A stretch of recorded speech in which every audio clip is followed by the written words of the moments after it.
Alors je suis vraiment fière de pouvoir vous présenter cette œuvre qui est un des joyaux de notre collection. Elle illustre bien ce que nous faisons dans le cadre du Wittert Project. C'est une œuvre dont on ne connaissait pas vraiment l'existence jusqu'il y a peu, il y a un an environ. On l'a redécouverte, on l'a trouvée dans nos collections. Elle n'était pas identifiée en fait, elle faisait partie de la masse de ces gravures considérées comme anonymes, qui n'ont pas été identifiés depuis leur entrée dans nos collections, on s'est aperçu en fait que c'était une pièce absolument extraordinaire. Cette gravure est intéressante à plusieurs titres. Elle est intéressante avant tout par son sujet, un sujet qu'on va trouver un peu macabre, mais qui est un sujet qui a été extrêmement en faveur au Moyen Âge et encore à la Renaissance. Et ici, nous sommes au XVIe siècle. Ce sujet, on peut dire que c'est le triomphe de la mort. Je vais y revenir. Une seconde raison qui fait que cette œuvre est vraiment remarquable, c'est sa technique. Il s'agit d'une technique de xylographie, c'est-à-dire de gravure sur bois, mais une technique particulièrement sophistiquée de xylographie. On voit différentes couleurs, différentes tonalités, différentes valeurs d'intensité lumineuse, et c'est lié à l'emploi de plusieurs matrices en bois, chacune correspondant à une teinte différente.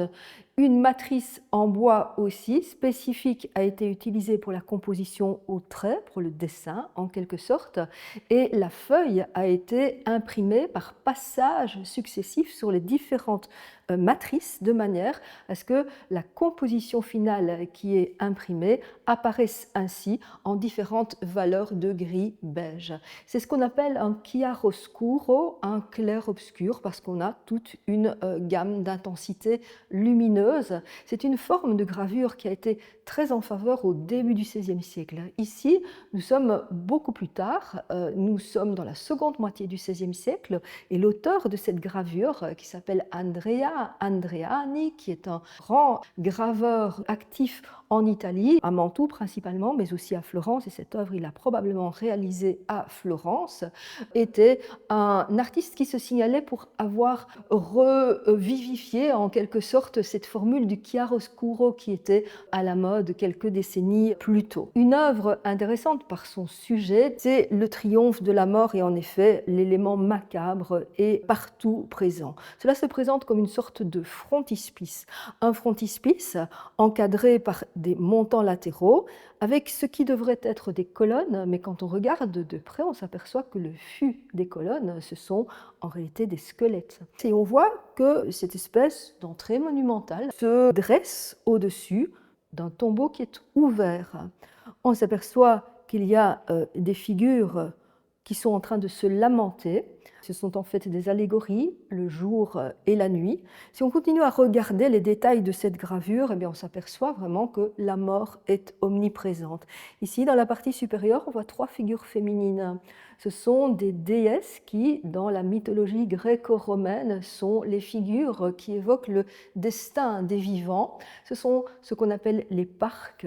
Elles sont représentées comme des filandières. L'une d'entre elles est celle qui produit le fil de la vie, c'est celle que l'on voit ici à gauche avec sa quenouille, et puis on a celle qui est à droite qui dévide le fil sur un dévidoir, et la figure centrale qui est armée de ciseaux et qui tranche le fil de la vie. La partie supérieure mérite aussi l'attention, on y voit un crâne surmonté de quelque chose d'un peu étrange, c'est un sablier qui a des bras qui sont des bras de squelette et qui brandit de manière très menaçante une sorte de grosse pierre de part et d'autre, des figures d'angelots qui sont en train d'éteindre des flambeaux. Et donc la mort est omniprésente, elle est présente sous la forme de détails dans l'image, mais aussi sous la forme d'inscription.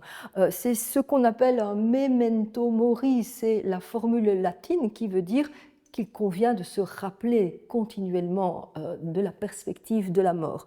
Memento mori. Et cette formule est bel et bien inscrite sur cette gravure en latin, mais aussi en grec.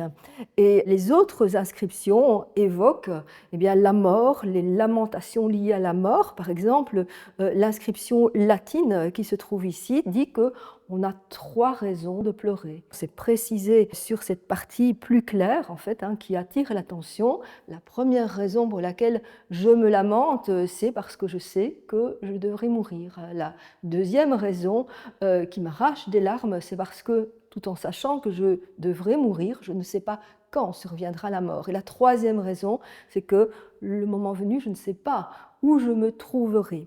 Alors, ce qui est intéressant aussi, c'est de voir qu'on se situe évidemment dans la seconde moitié du XVIe siècle, dans une perspective tout à fait chrétienne, et que sont liées en fait à cette perspective de la mort les figures d'Adam et Ève, et donc l'allusion au péché originel.